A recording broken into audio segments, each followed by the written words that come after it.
Hello students, good morning. Welcome to our channel target with Lalan Sharma.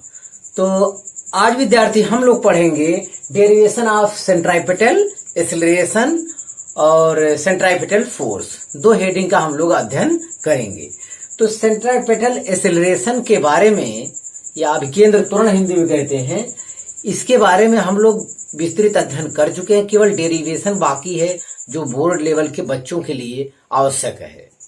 बस इतना है। उस पर पूरा कॉन्सेप्ट बता चुके हैं, सभी प्रकार के एक्सेलरेशन बता चुके हैं, उस पर प्रॉब्लम सॉल्व कर चुके हैं। केवल डेरिवेशन रह गया था, वो डेरिवेशन करेंगे आज। यस, तो देखिए, तो माना कोई पार्टिकल है आर, माना कोई पार्टिकल है आर रेडियस के सर्किल में वो यूनिफॉर्मली गति कर रहा है, मतलब यूनिफॉर्म कांस्टेंट स्पीड से एक निश्चित चाल से गति कर रहा है। तो चाल से तो गति कर रहा है, लेकिन प्रत्येक बिंदु पर जो ये सेंट्राइपेटल एक्सेलरेशन होता है वो चेंज इन डायरेक्शन, केवल डायरेक्शन में परिवर्तन के कारण जो एक्सेलरेशन उत्पन्न होता है वो कहलाता है क्या? सेंट्राइपेटल एक्सेलरेशन।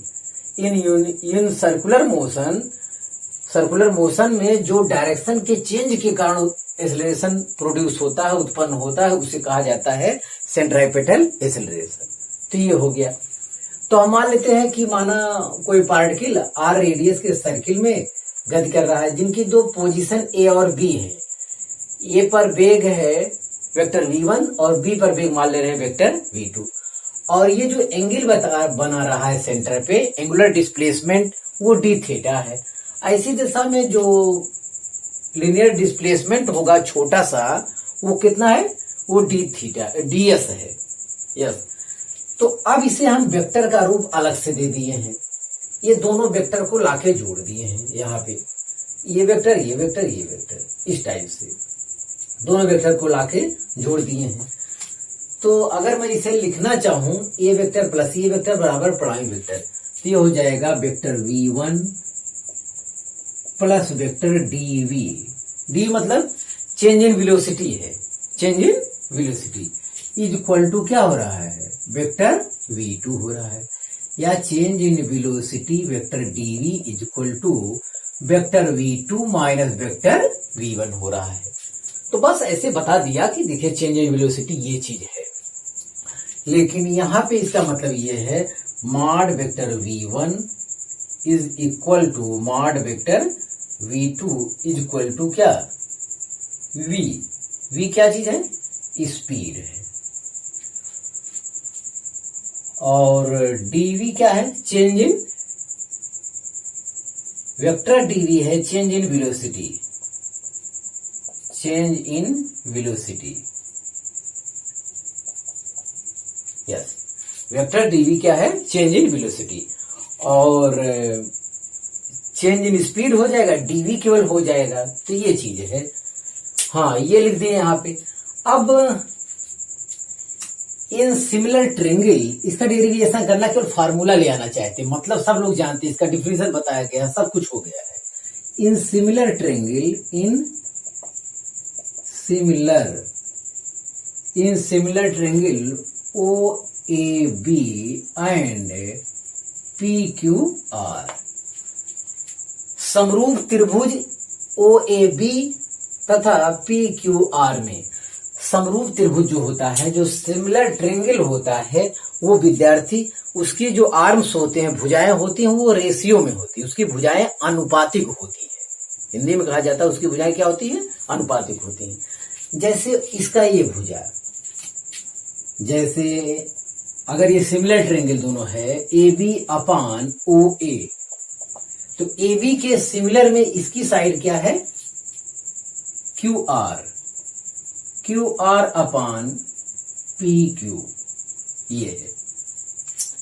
अरे दो समरूप त्रिभुज होते हैं, इसका बेस अपान इसका बेस, इसका हाइट अपान इसका हाइट, तो ये सब लिया जाता है। समरूप त्रिभुज की भुजाएं अनुपातिक होती, जैसे इतना बटे इतना बराबर इतना बटे इतना लिए, या इतना बटा आप ये वाला भी ले सकते हो, सब रेडियस है, चाहे जो लिया जाए कोई दिक्कत नहीं है।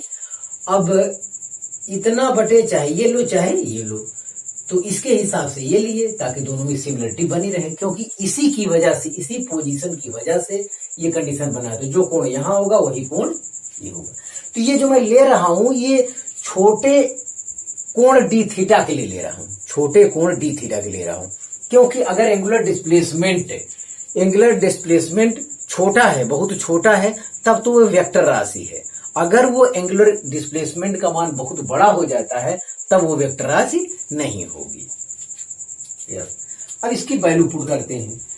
तो जो वैल्यू है ए बी वो है ds और ओ ए है वो रेडियस है r है, बराबर क्यू आर, ये है dv, मैग्नीट्यूड रखेंगे तो क्या होगा, चेंज इन स्पीड हो गया अभी, अपान पी क्यू कितना है, स्पीड v, पी क्यू मतलब वेक्टर v1 है, उसका मैग्नीट्यूड लेंगे तो वो भी क्या है, स्पीड, क्योंकि ये पार्टिकल कांस्टेंट स्पीड से मोशन कर रहा है। अब v से यहां पे गुणा कर देंगे तो ये आएगा change in speed equal to v upon R ds, dividing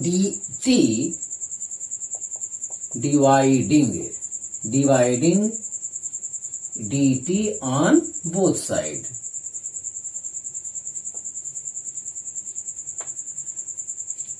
dividing dt on both side, दोनों तरफ dt से क्या करेंगे, भाग देंगे।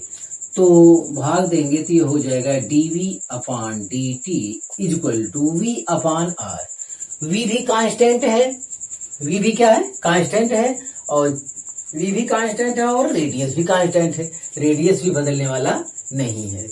यस, तो इधर डिस्प्लेसमेंट के रूप में है, इधर वेलोसिटी के रूप में है, यस वेग के रूप में है। तो ये हो गया ds अपान dt, इतना है। हम लोग ये जानते हैं वेग परिवर्तन की दर को त्वरण कहते हैं, rate of change of velocity is called acceleration. Acceleration में कौन एक्सीलरेशन होगा, सेंट्राइपेटल एक्सीलरेशन। तो ये हो जाएगा ac equal to v upon r गुणे, ये है v है, rate of change of displacement is called linear velocity, तो ये है v। तो AC इक्वल टू आया हमारा, AC इक्वल टू आया v square upon r, v square upon r। तो ये चीज आया, AC इक्वल टू इतना आया। इसका जो डायरेक्शन होगा टुवर्ड द सेंटर, इसका डायरेक्शन टुवर्ड द सेंटर, इसका डायरेक्शन सेंटर की ओर होगा। हाँ, टुवर्ड द सेंटर। अब देखिए v इक्वल टू होता है r omega for circle only, circle के लिए होता है v equal to r omega. तो ये चीज यहां पुट करेंगे तो r स्क्वायर ओमेगा स्क्वायर हो जाएगा, एक r कैंसिल हो जाएगा। तो centripetal acceleration a equal to r omega square, एक फार्मूला आपका ये आया।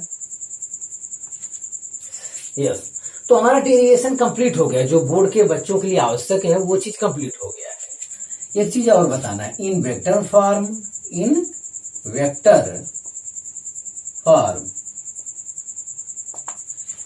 फॉर्म, अगर इसे वेक्टर फॉर्म में हम लिखना चाहें तो किसी वेक्टर को विद्यार्थी जब हमें वेक्टर फॉर्म में लिखना होता है, किसी वेक्टर को जब हमें वेक्टर फॉर्म में लिखना होता है तो हम यूनिट वेक्टर का प्रयोग करते हैं।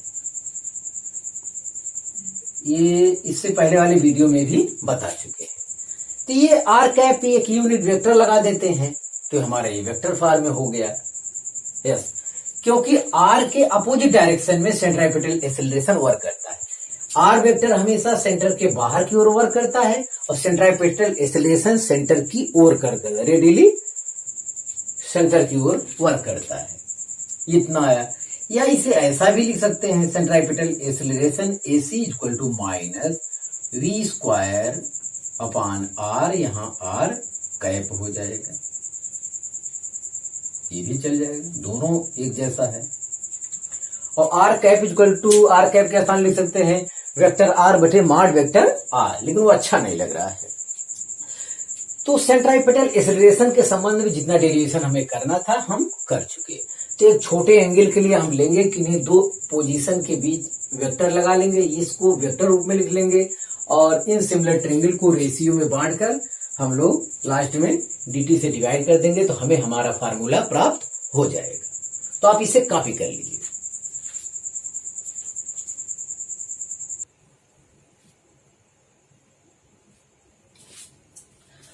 हेलो स्टूडेंट्स, अगला हेडिंग देखा जाए। अगला हेडिंग है सेंट्राइपेटल फोर्स।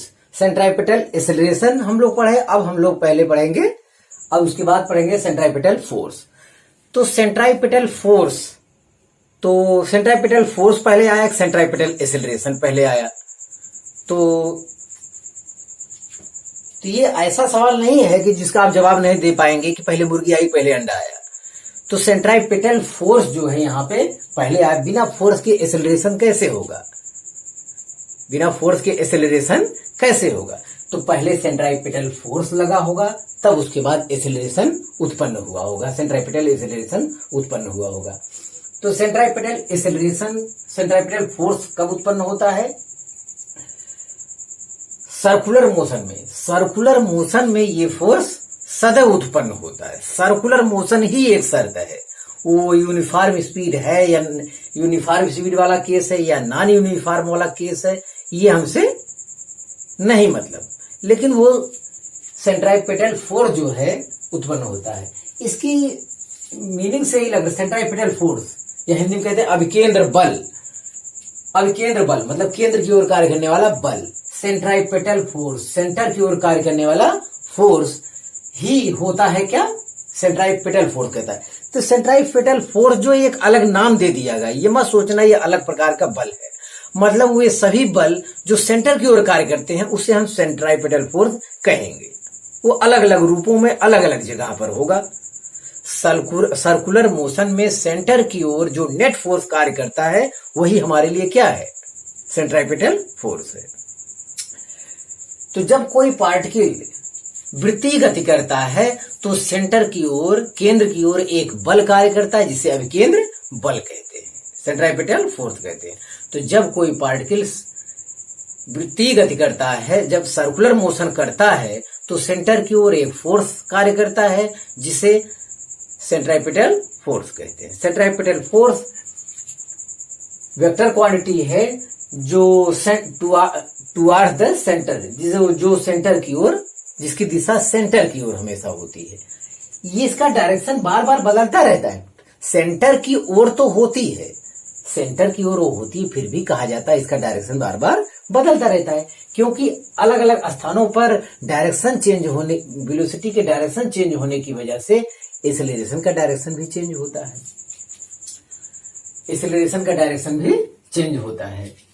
तो ये जैसे फोर्स इधर लगा है, ये बुक में शायद हर जगह एफ एफ एफ लिखा हो, हर जगह एफ एफ लिखा हो, लेकिन मैं F1, F2, F3 इस टाइप से लिख डाला हूं। तो इसका मैग्नीट्यूड जो होगा, इसका मैग्नीट्यूड सेंट्राइपेटल फोर्स के इक्वल होगा, मैग्नीट्यूड बराबर होगा, मैं ये कह रहा हूं। लेकिन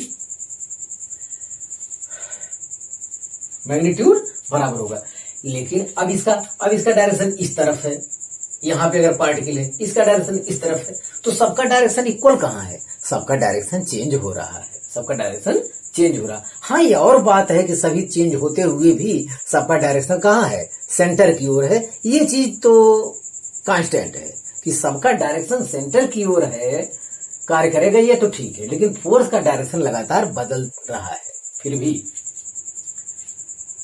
हाँ, तो ये हुआ। अंग्रेजी में इसका डिफिनेशन देखा जाए तो ये चीज हम लोग ख्याल किए, पहले आया क्या? सेंट्राइपेटल फोर्स, तब जाके आया सेंट्राइपेटल एक्सेलरेशन। तो इसकी गजब की परिभाषा जो हर जगह के लिए वैलिड है।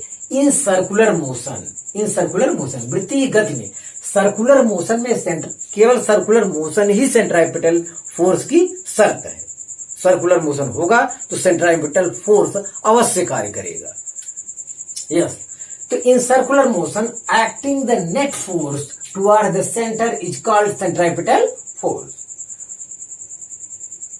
इन circular motion comma acting the net force toward the centre is called centripetal force.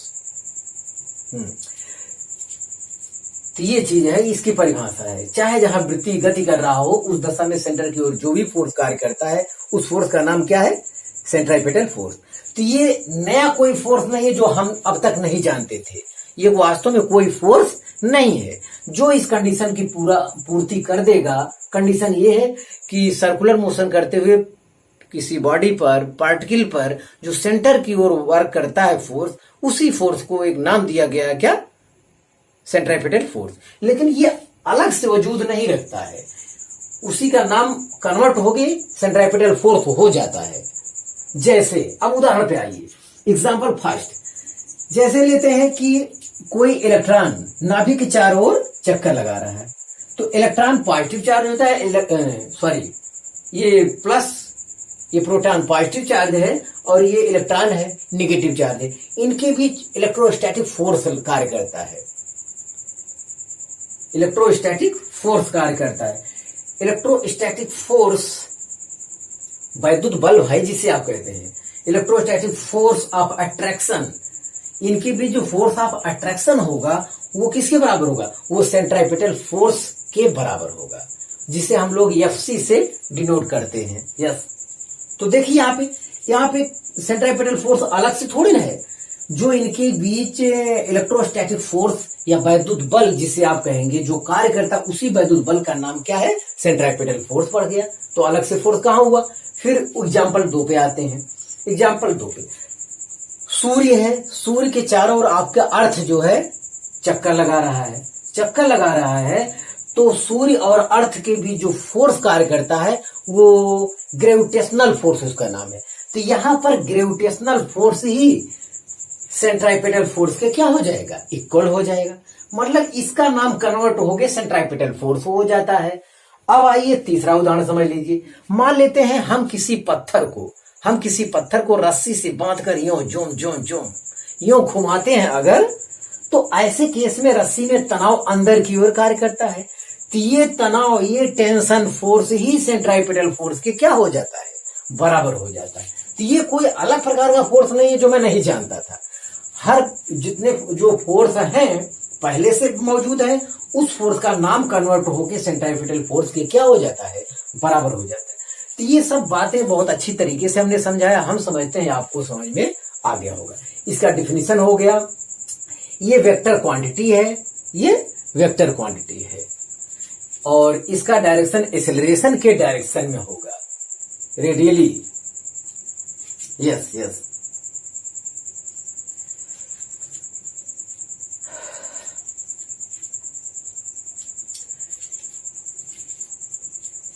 Towards the centre along the radius, इसका डायरेक्शन होगा। तो चलिए, centripetal force is equal to क्या होता है? मास गुणे सेंट्राइपिटल एक्सेलरेशन।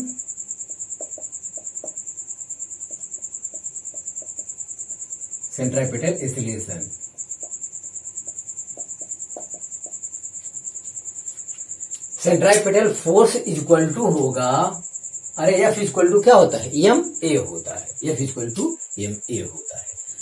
तो मास जो पार्टिकल है मूव कर रहा है, इसका मास हम कितना मान ले रहे हैं? m मास वाला कोई पार्टिकल है जो भी है, तो यहाँ m रख दिए। और सेंट्राइपिटल एक्सेलरेशन को AC से डिनोट करते हैं।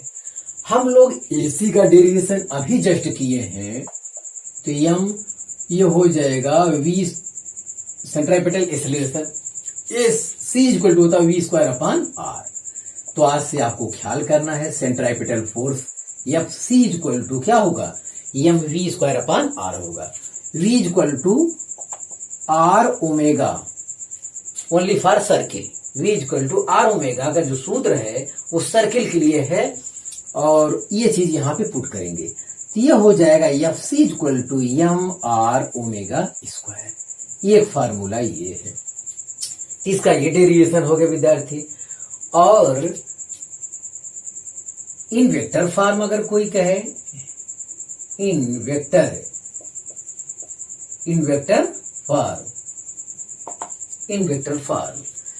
तो जिस डायरेक्शन में फोर्स कार्य करता है, जिस डायरेक्शन में फोर्स कार्य करता है उसी डायरेक्शन में एक्सेलरेशन भी कार्य करता है। तो इसको ये कह दीजिए, इसको ये कह दीजिए।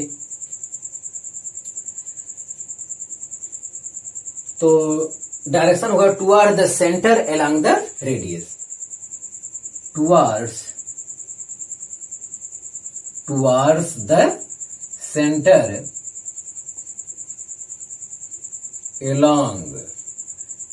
along the toward the center along the radius। ये तो ये चीज हमेशा के लिए हो गया है। हाँ, ये वेक्टर फॉर्म है। यहाँ माइनस वगैरह का चिन्ह हम लोग नहीं लगा सकते क्योंकि जिस डायरेक्शन में एक्सेलरेशन वर्क करता है उसी डायरेक्शन में सेंट्राइपेटल फोर्स भी वर्क करता है। तो ये चीज हमें बताना था। हम समझते हैं कि सब चीज हम बता चुके हैं। ये चीज आपको ध्यान देना है कि सेंट्राइपेटल एक्सेलरेशन प्रोड्यूस्ड बाय सेंट्राइपेटल फोर्स। तो सेंट्राइपेटल एक्सेलरेशन जो होता है, अभिकेंद्र त्वरण जो होता है, वो अभिकेंद्र बल के कारण उत्पन्न होता है। पहले अभिकेंद्र बल है, तब उसके बाद सेंट्राइपेटल फोर्स है। तो ये इतना सारा कंसेप्ट है सेंट्राइपेटल फोर्स के बारे में। ये ध्यान देना, अलग अलग नाम से जाना जाता है। इसका नाम कन्वर्ट होके, ये एग्जाम्पल जो हमने समझाया ये बहुत अच्छा समझाया है, इसको आप देख लीजिए। तो आप इसे कॉपी कर लीजिए। एक चीज और विद्यार्थी, आप लोग हिंदी इंग्लिश के चक्कर में मत पढ़िए, आप हिंदी इंग्लिश दोनों पढ़िए। केवल हिंदी भाषी लोग जो है बच्चे कहते हैं केवल हिंदी में चाहिए, वो गलत बात है। आगे चल के बीएससी करेंगे या कंपटीशन तैयारी करेंगे तो बहुत फंस जाएंगे। इसलिए शुरू से ही मेहनत करें। हिंदी ऐसा टीचर वो ढूंढे कि जो हिंदी में मतलब बताए, इंग्लिश में लिखे, ताकि उनकी भी आदत पड़ जाए, वो भी इंग्लिश को ठीक से जान जाए। और आप वीडियो देखा करिए, लाइक भी कर दिया कीजिए यार। आपके लाइक करने से किसी का फायदा हो जाएगा तो आपका कोई नुकसान नहीं है। अगर आपके पास मौका है तो आप कमेंट भी कर सकते हैं। हाँ विद्यार्थी, आज बस इतना ही। आप मेहनत से पढ़ाई करते रहें। All the very best.